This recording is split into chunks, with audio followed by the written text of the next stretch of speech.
Good morning. It's time to begin our class. Want to welcome all of those who are in the auditorium, as well as those that have joined us by live stream. Since I was at camp last week, I guess the groups combined, the adult groups combined, at least that was what I was told. Today we're going to start in the 8th chapter of Daniel. 2 weeks ago, we did read over a few verses there, but not much discussion or explanation of what was happening there in the 8th chapter of Daniel. By the way, if I assume some of you have purchased this Apologetics Press Defending the Faith Study Bible. In this section of Daniel, particularly the 8th chapter, the authors put together a pretty elaborate but it's also concise in many respects view of the kind of a commentary on the 8th chapter of the book of Daniel. It's not, different than what you'd find in various commentaries, because there's fairly consistent agreement on what the 8th chapter of Daniel is in terms of playing out in future history. As we've said before, Daniel talked about his prophecy with regard to the future involved Nebuchadnezzar's dream about that big colossal man, and then the four beasts of the 7th chapter, and then the 8th chapter, kind of another perspective. It's each of the narrations with regard to the future kingdoms have a little different set of details. And I didn't see Mark before I had the class, but I was going to ask him how to pronounce a couple of names here, and so I'm going to butcher the names, and he can give you the correct pronunciation of at least one name. But the setting of the 4th chapter of Daniel, of the 8th chapter of Daniel, the historical setting, that is when Daniel had the dream, was the 3rd year of Belshazzar. Now, 2 years later than Daniel's chapter 7, this vision was 2 years later than his vision with regard to the beast in chapter 7. But it was then the handwriting on the wall. That handwriting on the wall deal was, near the end of Belshazzar's. It was at the end of Belshazzar's reign over the Babylonian Empire. Now, obviously, these events of Daniel are not in chronological order, but they're in order by theme, by subject matter. As I said, these various visions, gave additional information about the future of these various kingdoms. Well, beginning then in the first verse of chapter 8, the introduction to this whole matter and the historical setting.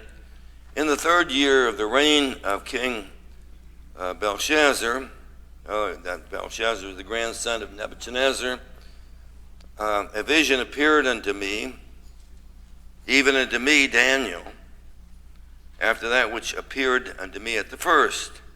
Well, he's talked about this subject matter earlier. And I saw in a vision, and it came to pass when I saw that I was in Shushan in the palace, which is in the province of Elam. Now,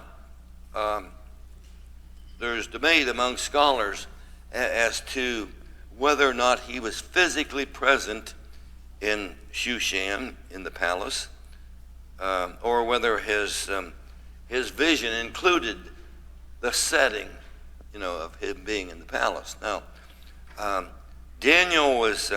This is so interesting to me that Daniel was, for 70 years, was in the Babylonian government, and then just kind of transitioned into the Medo-Persian government. That would be like the president of a country being taken over by another country, and or public officials being in one regime or government, and then being taken over by another company, and then they remained in office. They remained in official capacity. Just very unlike what we would find today. So he was a very important government official, both in the Babylonian Empire, that is Daniel, and then he was very important to Darius the Mede when he took over, and to Cyrus. So Daniel was, he may have been, at this point in time, he may have been 80-some years old. So he was an old duck, served a long time in government. But what did he see? Well, he saw a vision, and it was by the river of Ulai. Then I lifted up mine eyes and saw, and behold, there stood before the river a ram, which had 2 horns. The 2 horns were high, but one was higher than the other, and the higher came up last.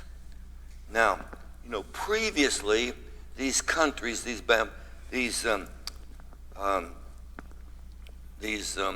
empires were portrayed as some of a different beast. Each of them were, each of the 4 future empires, or existing and future empires, were portrayed by various beasts.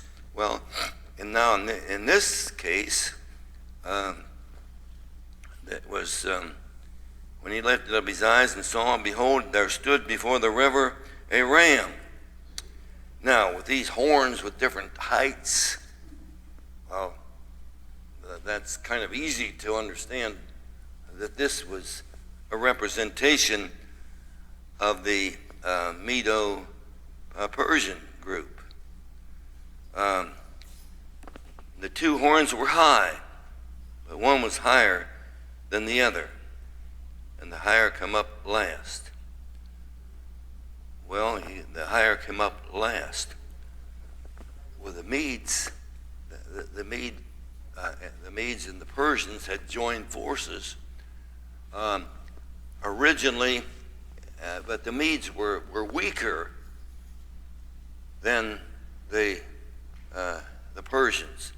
Darius the Mede ruled first, and then Cyrus the Persian took over the rulership of that territory, and it was a stronger nation. In other words, the Mede leadership gave way to the Persian leadership, and so that, it's amazing how that's, that was predicted. But the one higher than the other, and the higher came up last. See, the Mede first, Medo, the group, and then of course the Persian, and it was the Persian, Cyrus the Persian. What's he noted for, as far as biblical history is concerned? Noted for sending the Jews back. Darius didn't send them back under the Medes. Cyrus sent them back, or at least allowed them to go.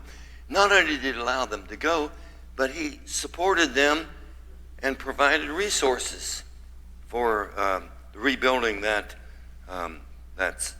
Jerusalem area. But he saw something else. And he said, I saw the ram pushing westward. Well, this Medo-Persian outfit was greater in territory than the Babylonians had been. So he saw this ram, this Medo-Persian group. I saw the ram pushing westward, northward, and southward. What's that mean? In all directions. He saw this empire pushing in all directions. And it was so powerful that no beast might stand before him. Neither was there any that could deliver out of his hand. But he did according to his will and became great. Such a powerful empire that there was no stopping. And if you were in that position, what would you think about the future of your empire? If you were the king of that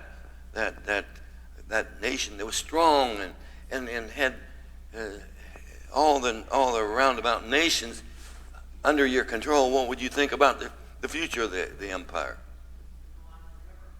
It'd be gone, 1,000 years from now. That'd still be in charge. And that's kind of scary for us because, as a nation,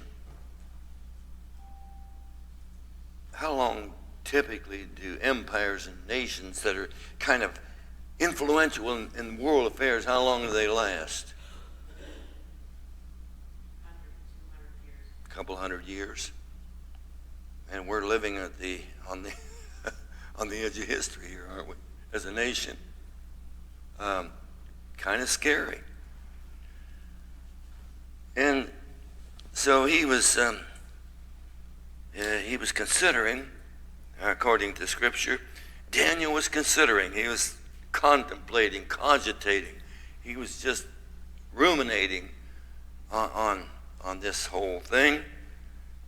Maybe he was thinking in his own mind, how long is this empire, this regime going to be? And as he was thinking about this, and in this vision, he saw something else coming about. And verse 5, and as I was considering, behold, an he-goat came from the west, from the Macedonian area, came from the west, on the face of the whole earth,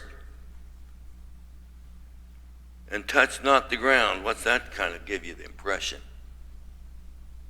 Kind of fast and furious, right? I mean, it was moving, just like something. It wasn't impeded. The speed wasn't impeded by by its being on the ground. And the goat had a notable or a conspicuous horn between his eyes. And it came to the ram that had two horns. That is, now the Medo-Persian, which I had seen standing before the river, and ran unto him in a fury of his power.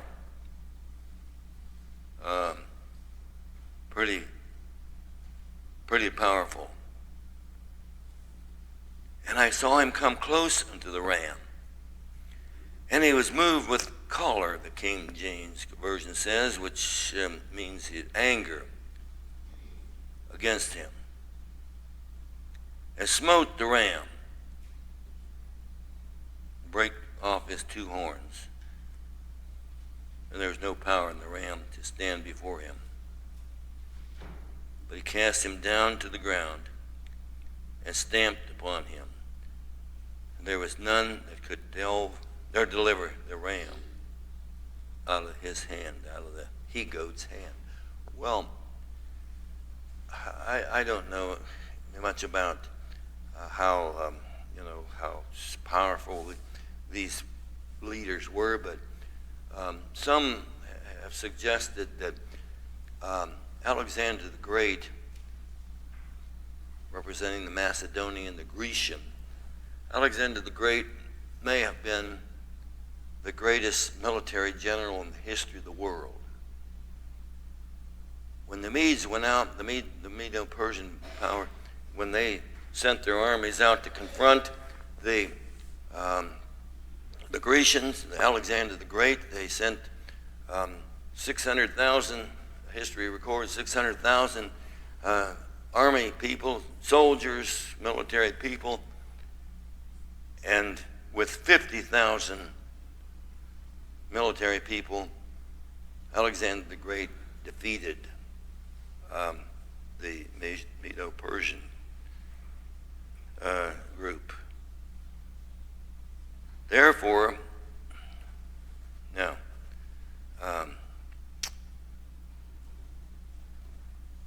how do you suppose that happened? That in actual history, Alexander the Great beat up such a massive army. What do you suppose, how could that be accomplished?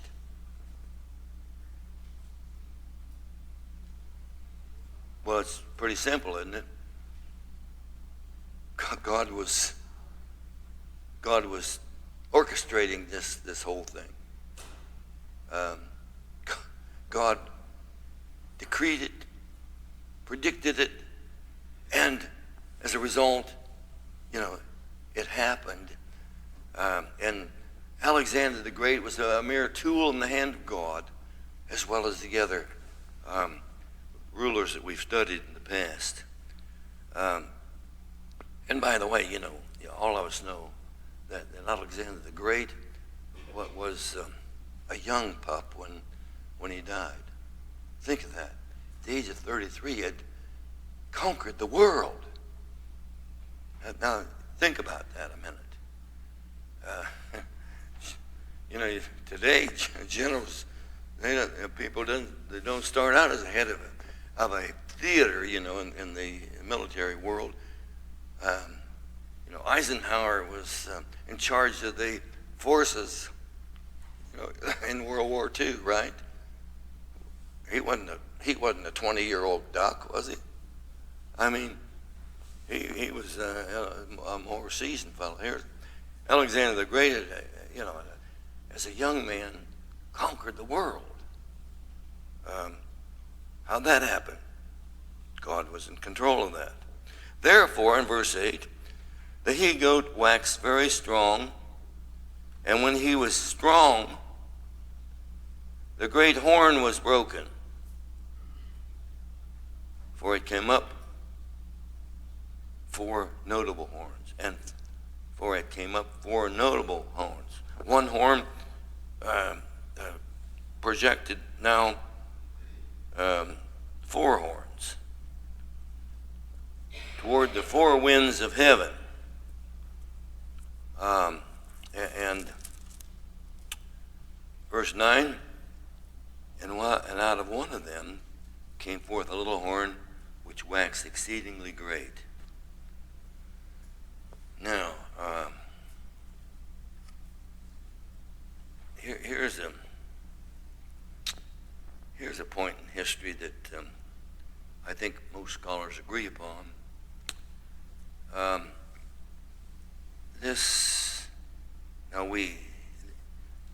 Daniel doesn't at this point predict anything about the other 3 parts of the Grecian Macedonian Empire, but he focuses on just one part of that, and as we will find here. But let me read it in its totality. And out of one of them came forth a little horn. He's going to focus on one horn, one division of this Grecian empire, which waxed exceedingly great toward the south and toward the east and toward the pleasant land. Now, what do you suppose the pleasant land is? The Palestine area, the Israel area. And it waxed great even to the host of heaven. And it cast down some of the host and the stars to the ground, and it stamped upon them. Now, what does that verse tell us about how forceful this one part of the Grecian Empire is going to be? What's that mean? It cast down some of the host and of the stars to the ground and stamped upon them. How powerful is this group going to be? Mark, you've taught a lot of history over the years. You've taught a lot of history about this particular this particular narrative in the world history. So, how tough is this group going to be? How much damage are they going to do you suppose, to the glorious land? Well,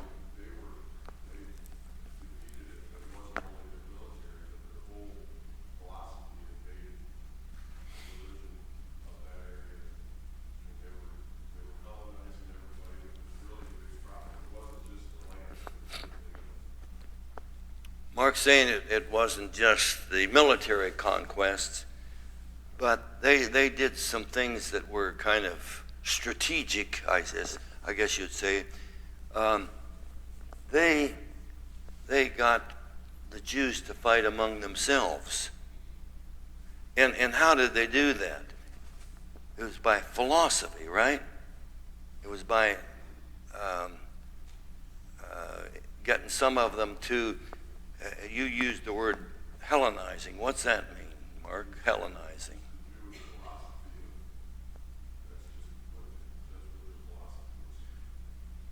And can you, Mark says that's what their philosophy was, that they Hellenized. But what was this? What, compared to the Jews, what did they believe? What did the Hellenists, what kind of philosophy, what kind of religion were they promoting?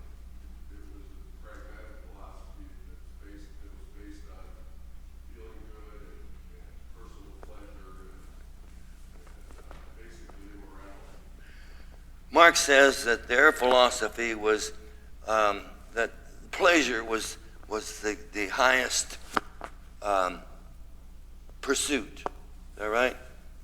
And it was not a moral philosophy, right? It was an immoral philosophy. Now, do you suppose some of the Jews would have subscribed to that kind of philosophy?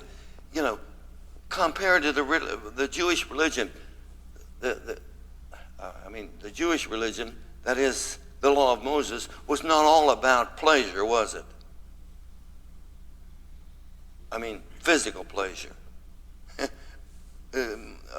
Tim, probably it was almost the opposite, right? Now, do you suppose some of these Jews kind of like that idea? You know, to break out of the Jewish religion and be, really be carnally minded and just physical pleasure and all that sort of thing. Jimmy, you look like you had your hand up. Okay. So they, as Mark was alluding, and as I indicated, they were the Greeks wanted to get their philosophy, their kind of religious views, inculcated in the Jewish community. Well, think about that a minute. what language did many of the people in the world at that time adopt? Greek. Mark, they were successful, right? You get people to, adopt a particular language. So they were, and I'm glad Mark brought that up, because they were not only militarily tough, they were tough in strategy, in cultural strategy, and promoting their religious views and that sort of thing. And people were buying it, because that was so. Verse 11, yes, yea, he magnified himself even to the prince of the host, and by him the daily sacrifice was taken away. Daily sacrifice where? Where? Temple. Daily sacrifice was taken away. And the place of his sanctuary was cast down. And the host, look at this, and the host was given him against the daily sacrifice by reason of transgression. Now, these verses are describing that the Jews, the Jewish religion, the temple, everything this temple stood for, was going to be subjugated. It was going to be stamped down. It was going to be almost eliminated, the way it sounds here. But why did God let this happen? Now, remember, the Jews came back to the Jerusalem from Babylon in about what year?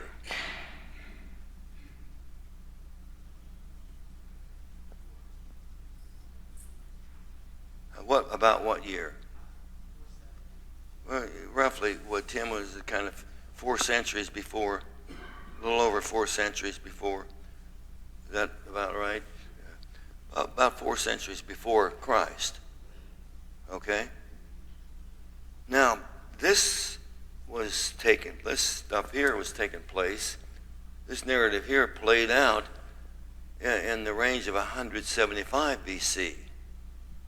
So there's a couple of centuries, and this is rough figuring, but a couple of centuries had passed since the Jews came back, and came back to their homeland, and were now being taken over by this one part of the Grecian Empire. And so there was quite a, this guy, and I can't pronounce his name. I'll have to ask Mark how you pronounce it, but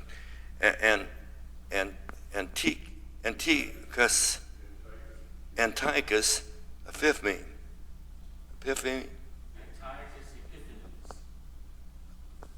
Say that louder so the people on. Antiochus Epiphanes. Okay. Antiochus Epiphanes. Is that close enough? Anyway, that dude, we'll call him a dude from now on. That dude really put the hammer on the Jewish community. And I copied down some of the things that he did to that particular community. He plundered the temple. He set up a statue of Zeus, one of those ancient gods, in the Holy of Holies. Now, what kind of desecration would that be?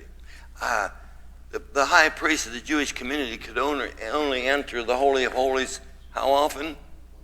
Once a year. And he went through quite a ritual of cleansing before he got into the Holy of Holies. And here the Jews, you can imagine the faithful Jews, how they would have how they would have been devastated by that kind of happening. Now, there would have been Jews that said, well, we'll go along to get along, right? We'll it's when you're in Rome, you do the Roman thing. There would be that group of people. But he tore down the walls of Jerusalem. Remember Nehemiah put them up after they were destroyed, and now tore down. Now tore down again. He confiscated copies of the Hebrew Scriptures. He forbade circumcision. Would that have been a problem to a faithful Jew? Obviously, it would have been a big problem. He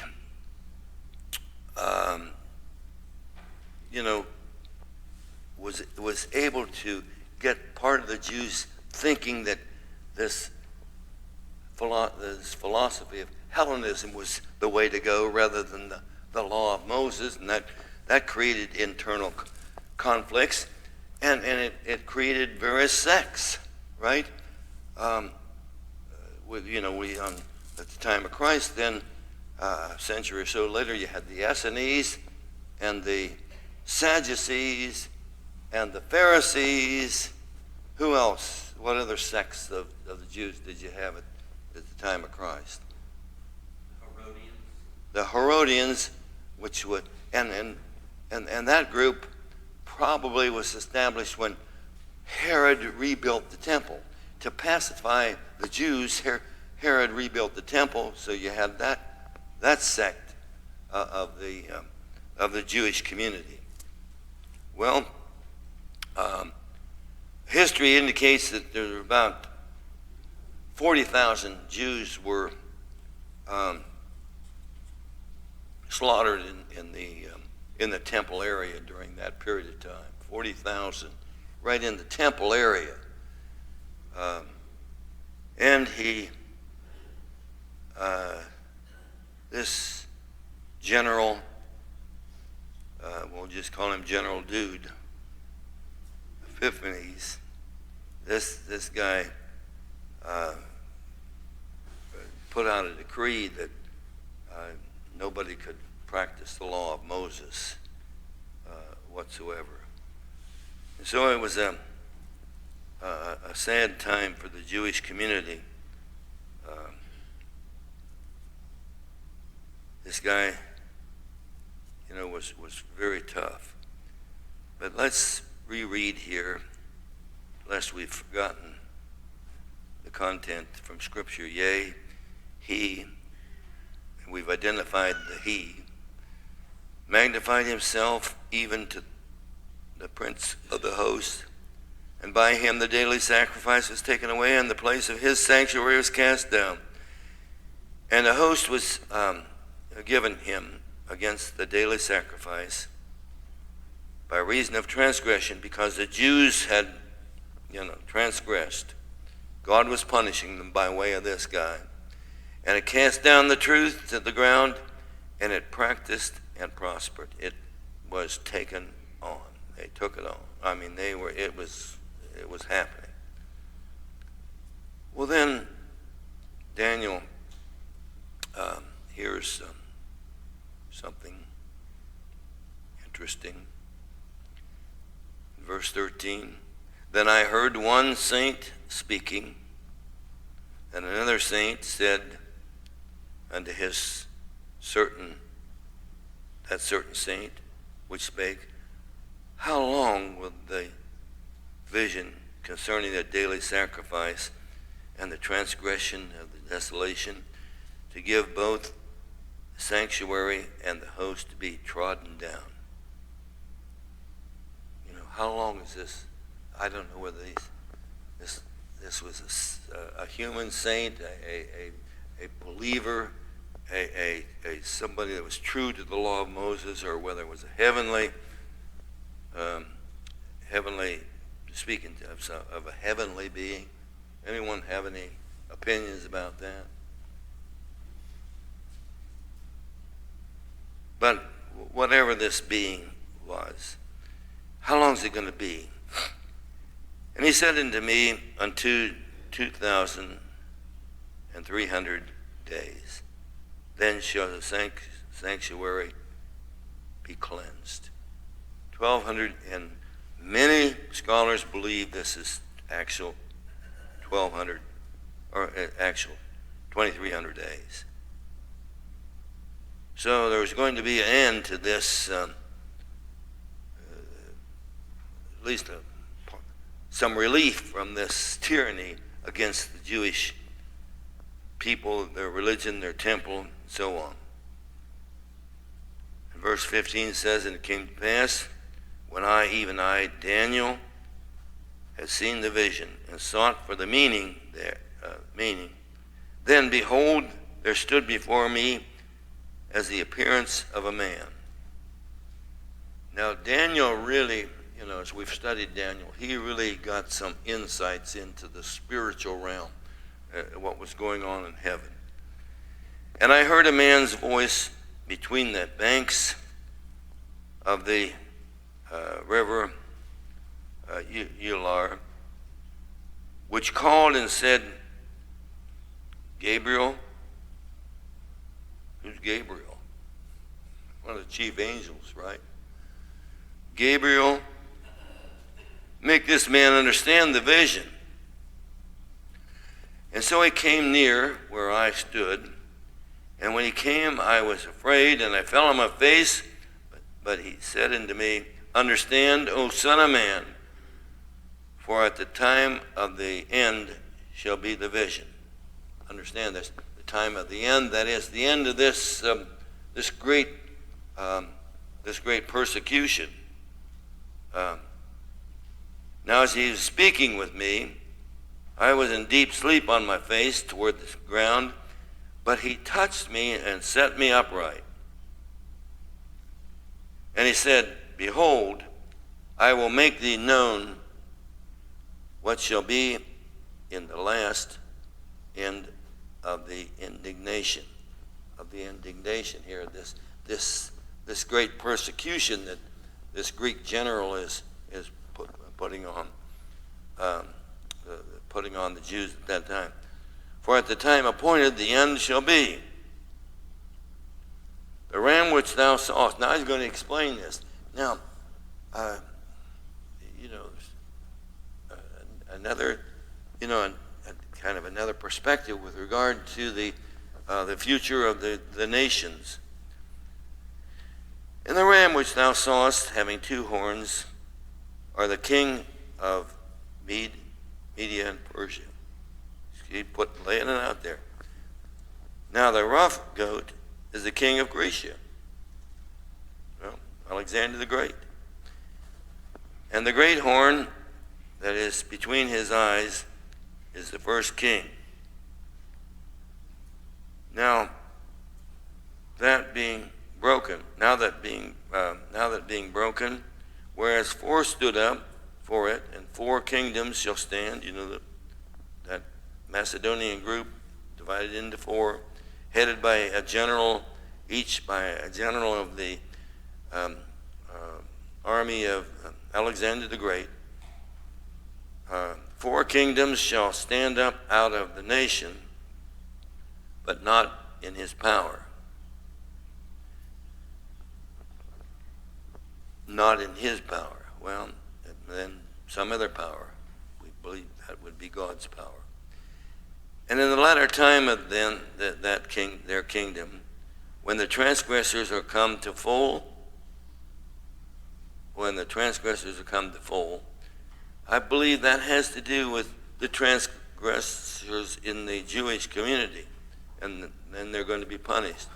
And are come to the full, a king of fierce countenance and understanding, dark sentences shall stand up. Now we're talking about this Epiphanes dude, I think. And his power shall be mighty, but not by his own power. wow. Who's in charge of this historical narrative? Not by his own power. And he shall destroy wonderfully, and he shall destroy the mighty and the holy people. Who would that be? Of course, the Jews. There's going to be a mass destruction there. And then in verse 25, and through his policy, now, is that military? Through his military? And Mark said a while ago, he said this has to do with convincing people. Policy is set up to regulate, to influence. Through his policy also, he shall craft to sponsor or to prosper in his hand. Through his policy, his working with the people that he's conquering. Through his policy, he's going to that's going to work. It's going to happen. Something's going to happen there through his policy in his hand. And he shall magnify himself in his heart. I'm getting these people to do what I want them to do. To have this Hellenistic philosophy in their hearts. And peace, that is prosperity, shall destroy many. And he shall also stand up against the prince of princes. Now, this guy, whoever they're talking about, we believe it to be that Greek general. But he shall be broken without hand. He's going to stand up against heaven, so to speak, and but he shall be broken without hand.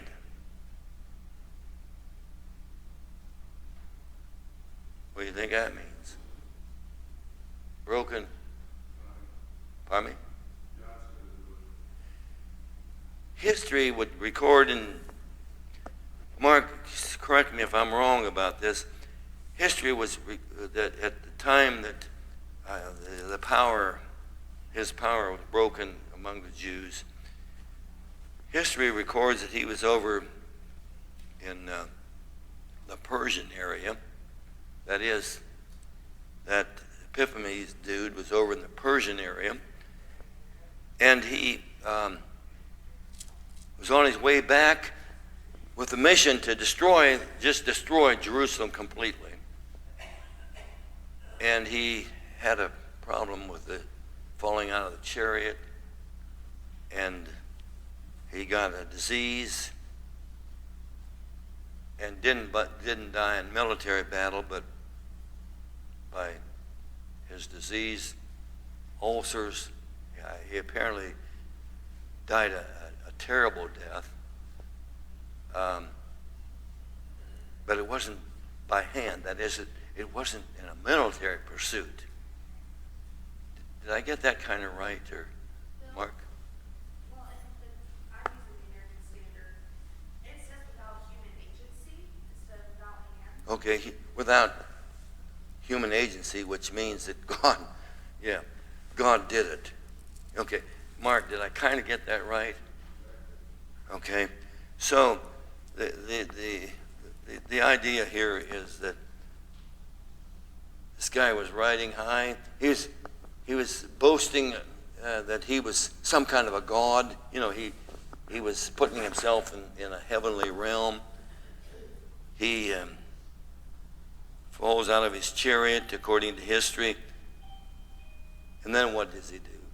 Gets sick and he dies. And his mission was thwarted. Jimmy? Sort of reminds you of King Herod, Acts chapter 12. Yeah. Came out in that glorious thing, glorious outfit. Yeah. Didn't give God the praise. Yeah. They said he was eating a worm. Yeah. It took 5 days for him to die. Jimmy's reminding us of the similarity between Herod when he went to speak to a group and they shouted, "He's a god," right? And didn't give God the glory, and he died of eaten by worms. So, but let's just finish this. Let's just finish this.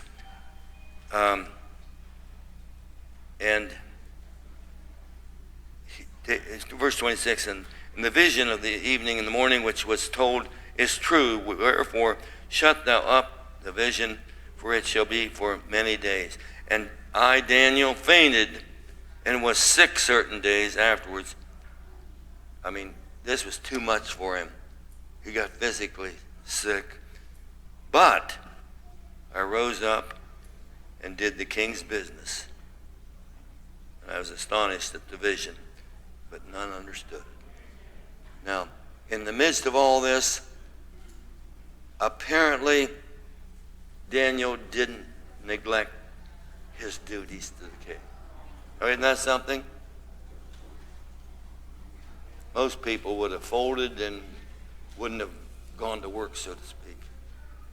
But he continued to do the king's business. We'll start in the 9th chapter, which is now another